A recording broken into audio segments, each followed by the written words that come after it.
Tiwala man si Pangulong Duterte sa kakayahan ni Customs Commissioner Nicanor Faeldon, di pa raw siya ligtas sa isasagawang investigasyon din ng Finance Department sa pagkakapuslit ng bilyong-bilyong pisong halaga ng shabu mula China.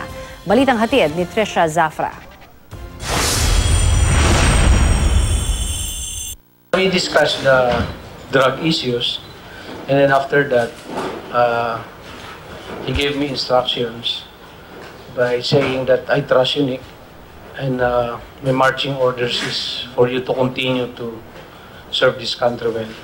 Kahit pinuputakti na ng panawagang magbitiw na sa pwesto, buo pa rin daw ang kumpiyansa ni Pangulong Rodrigo Duterte kay Customs Commissioner Nicanor Faeldon. Binabatikos ng mga mambabatas si Faeldon at ang komisyon dahil sa 6.4 billion pesos na halaga ng shabu na nakalusot sa kanilang express lane. Palpak din daw ang paghawak ng BOC sa mga ebidensya. Pero habang nasa pwesto, itutuloy daw ni Faeldon ang mga reforma sa customs. May mensahe rin siya sa mga politikong nagpapasok ng mga tao sa ahensya para sa kanilang sariling interes. They want me to influence the promotion board so that their people here will be promoted. And I tell them right in their face, I will never dip a finger, even that is a form of corruption. Kinumpirma noon ni Faeldon na sumulat sa kanya si House Speaker Pantaleon Alvarez para sa promotion ng isang customs employee. Sa pagpapatuloy ng pagdinig ng House Committee on Ways and Means, humarap ang suspendidong hepe ng Risk Management Office ng Customs na si Larry Bert Hilario.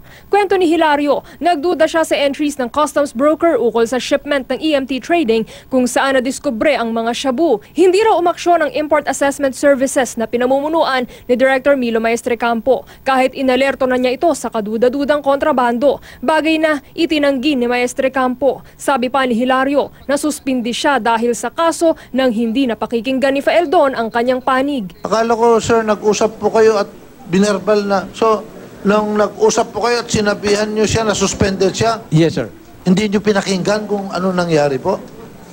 There's no explanation done by Attorney Hilario at the time. Sino po nagbigay sa inyo ng information na siya ang talagang parang may kagagawan? I still have to find out who specifically because I cannot remember, Your Honor.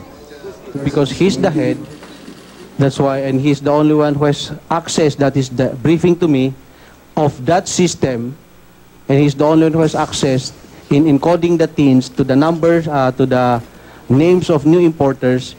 Therefore, he's the one responsible in encoding these TINs to the new importers. Tiwala man ang Pangulo kay Faeldon, hindi pa raw makakahinga ng maluwag ang Customs Commissioner. Ayon kay Finance Secretary Carlos Dominguez, magsasagawa rin sila ng sariling investigasyon.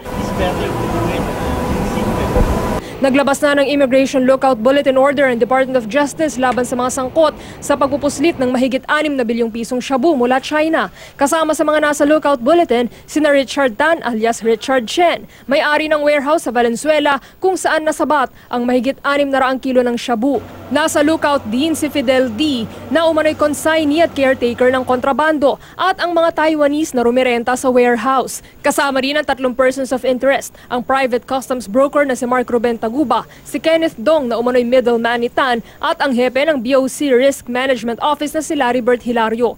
Hindi naman sila pinagbabawalang umalis ng bansa, pero kailangan nilang kumuha ng Immigration Clearance Certificate o ECC.